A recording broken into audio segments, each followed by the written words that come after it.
plein de gens parlent de la fête de Noël sans savoir exactement où est-ce que l'origine, quelle est l'origine de Noël, quelle est l'entité qui contrôle cette fête, hein, quels sont les esprits qui sont derrière cette fête de Noël. Actuellement, il y a plein de gens qui se disent chrétiens, qui se disent croyants un peu partout dans le monde, dans toutes sortes de religions confondues, vont aller faire des courses pour leurs enfants, pour acheter des cadeaux pendant Noël, mais ils condamnent quand même Noël, mais ça ne les empêche pas d'aller néanmoins acheter des cadeaux au jour de Noël à leurs enfants. Et vous voyez actuellement ceux qui se disent pasteurs ou hommes de Dieu vont, soi-disant, profiter de cette occasion pour aller chanter dans les églises, pour aller annoncer, pour prêcher l'évangile, c'est-à-dire pour aller adorer dans les assemblées en disant que le Christ est né le 25 décembre. Pour ça, dans cet enseignement, on va voir si le Christ est réellement né le 25 décembre, s'il est né quand la neige était en train de tomber.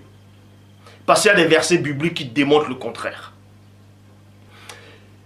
Pour ça, vous ne devez pas ignorer qu'il est dit dans Proverbe 19.2 que le manque de science n'est bon pour personne. Et dans Proverbe 25.2, la gloire de Dieu est de cacher des choses et la gloire des rois est de sonder des choses. Néanmoins, il est dit dans Deutéronome 29.29 que les choses cachées sont au Père, les choses révélées sont à vous, sont aux créatures, sont aux humains. Mais ce Dieu terrible et redoutable dit par son Esprit Saint. C'est-à-dire le monde dit Maloba que les apôtres authentiques ont chuté dans Jean 20.22, dans Jérémie 33.3. Demande-moi et je te relèverai des choses cachées, des choses que tu ne sais pas. La question, avant de commencer l'enseignement, que j'aimerais vous poser, il y a plein de gens qui se posent ces questions. Ceux qui se disent, qui croient en Dieu, qui marchent avec le Dieu véritable. Vous posez cette question, si un ami ou quelqu'un de la famille ou un collègue vient vous offrir un cadeau pour l'occasion de Noël, durant le jour de Noël, est-ce que vous allez accepter ce cadeau? Est-ce que vous allez accepter ce cadeau?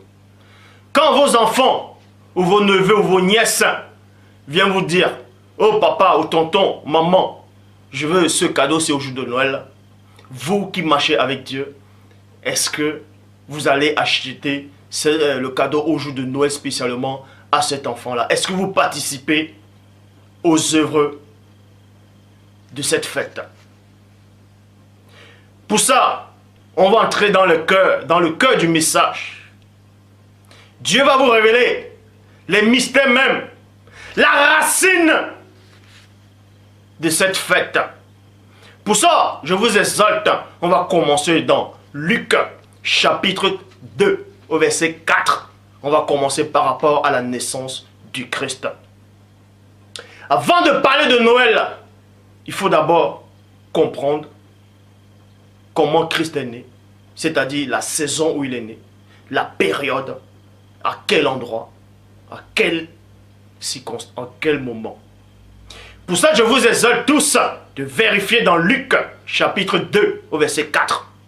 Dans la Bible des semeurs, il est dit, Joseph aussi qui habitait la ville, le village de Nazareth en Galilée, monta en Judée jusqu'à la ville de David dont le nom est Bethléem.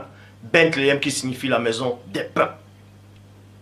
Car il était de la descendance de David.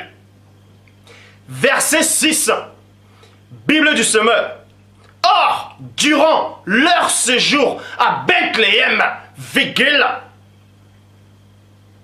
arriva le moment où Marie devait accoucher. Point.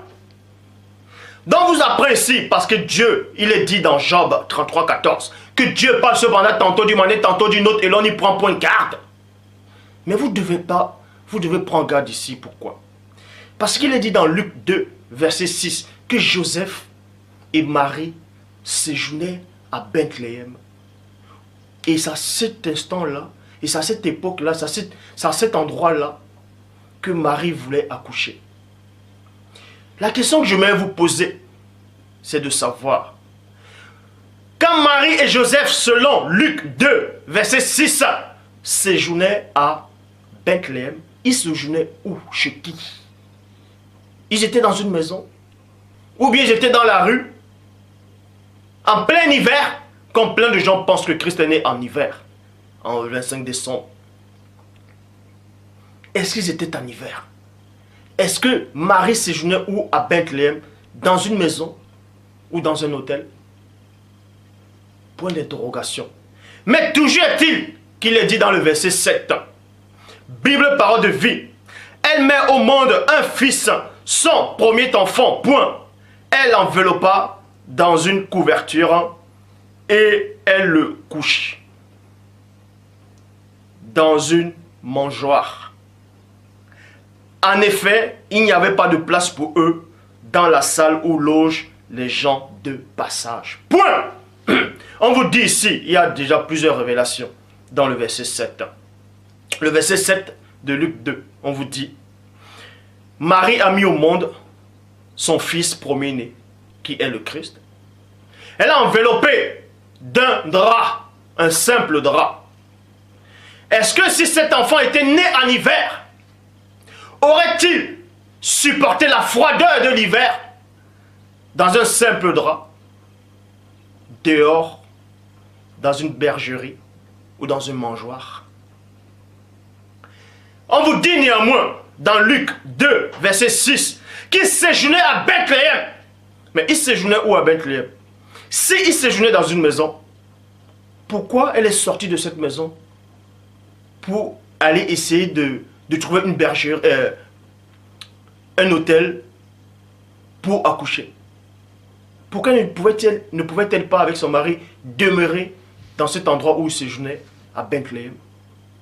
Ou bien séjournait-il dehors en plein hiver?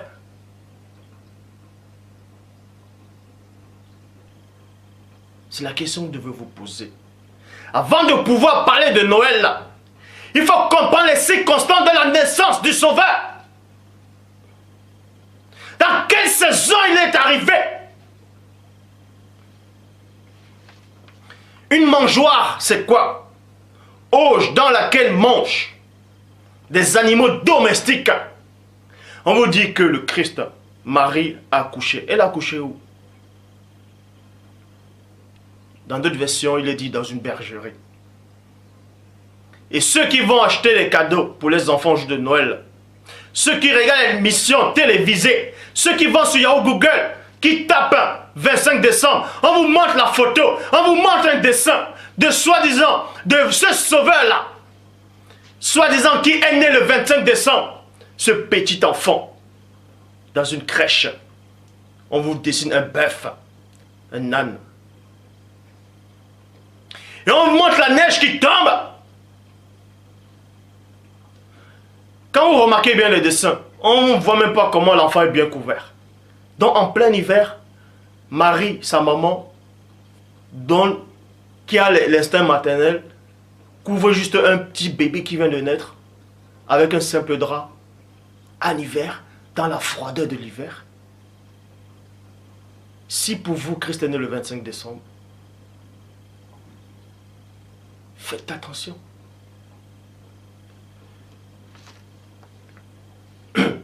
Donc, dans le verset 8, Bible de la liturgie, dans les environs se trouvaient des bergers qui passaient la nuit dans les champs pour garder leurs troupeaux.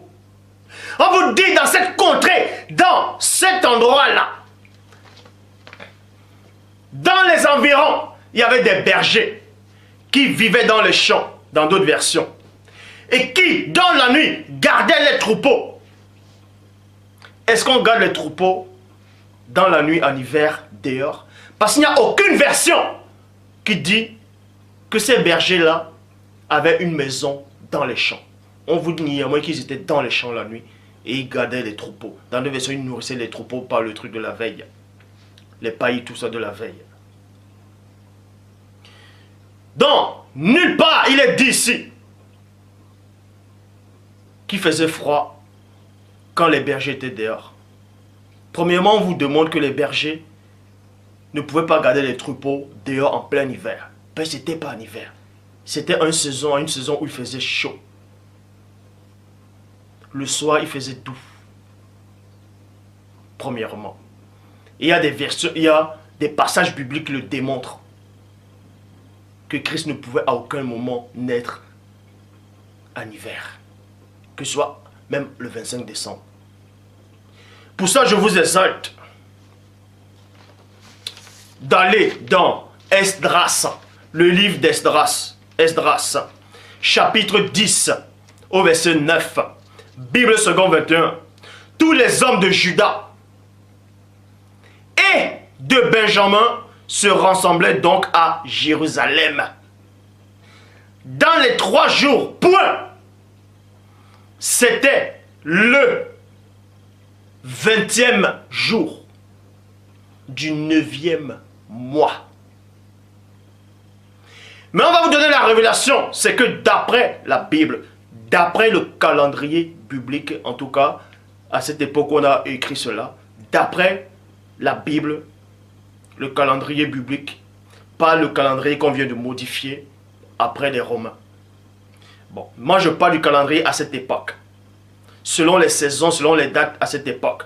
Donc, selon la Bible dans Esdras, chapitre 10, au verset 9, les hommes de Juda et de Benjamin se rassemblaient donc à Jérusalem dans les 3 jours. Point. C'était le 20e jour du 9e mois. Et le 9e mois, selon la Bible, c'était l'hiver. Est-ce que vous comprenez? Le 9e mois, c'était la période hivernale. C'était l'hiver. Et on va vous le démontrer.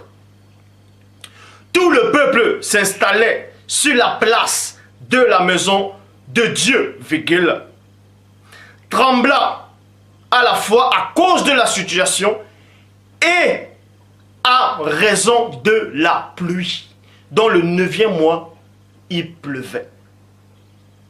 En hiver, il peut aussi pleuvoir. Vous avez dû voir cela. Bible des peuples, parce qu'il pleuvait. Verset 13, Bible second 21. Mais le peuple est nombreux, le temps est à la pluie, et nous n'avons pas la force de rester dehors. Dans la période de l'hiver, à cette époque-là, il était en train de pleuvoir, ça dépendait des moments. Il pleuvait, des pluies torrentielles.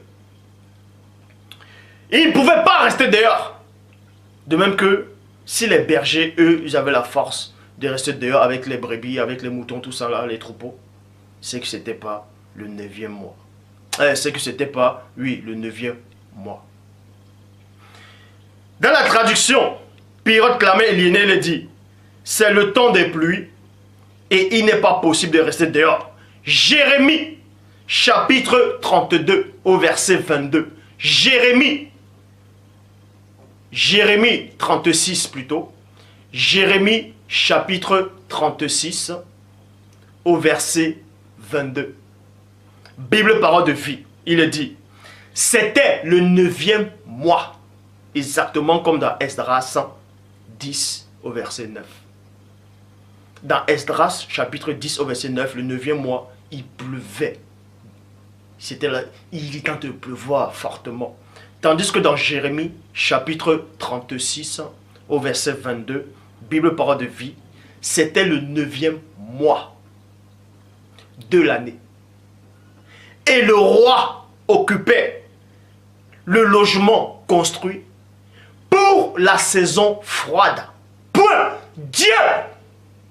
Donc, Jérémie 36, verset 22, vous montre que le 9e mois de l'année, c'était la période de l'hiver.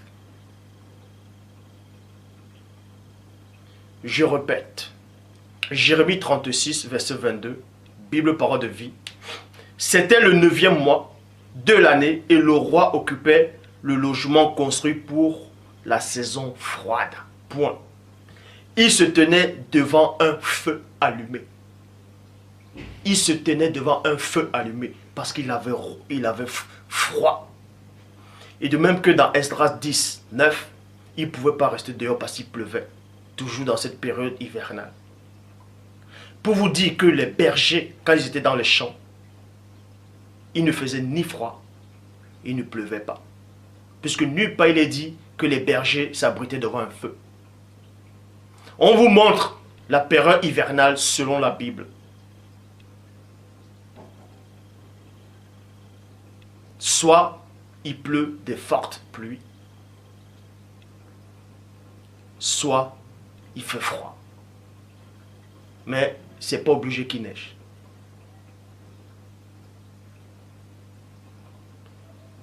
Dans la notion de la naissance du Christ le 25 décembre tombe à l'eau.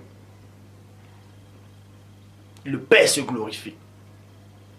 Donc avant de venir parler de Noël, là, il faut connaître les saisons, les circonstances, les époques. Luc, chapitre 2, au verset 11. Bible en français courant. Cette nuit, dans la ville de David, est né un sauveur. C'est le Christ, le Seigneur. Point. Donc, l'ange apparut. Il s'est entretenu avec ses bergers. Il a dit, cette nuit, dans la ville de David, est né un sauveur.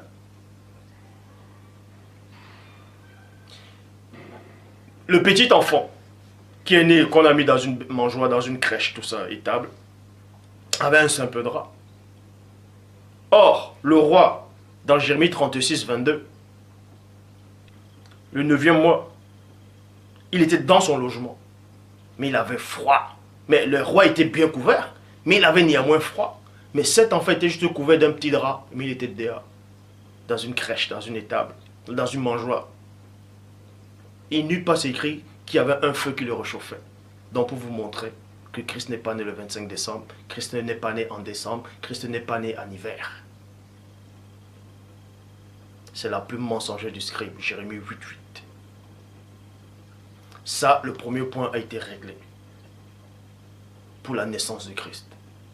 On va passer maintenant à Noël, la fête de Noël. L'esprit qui est derrière Noël. Quelle est l'entité qui est derrière cette fête-là?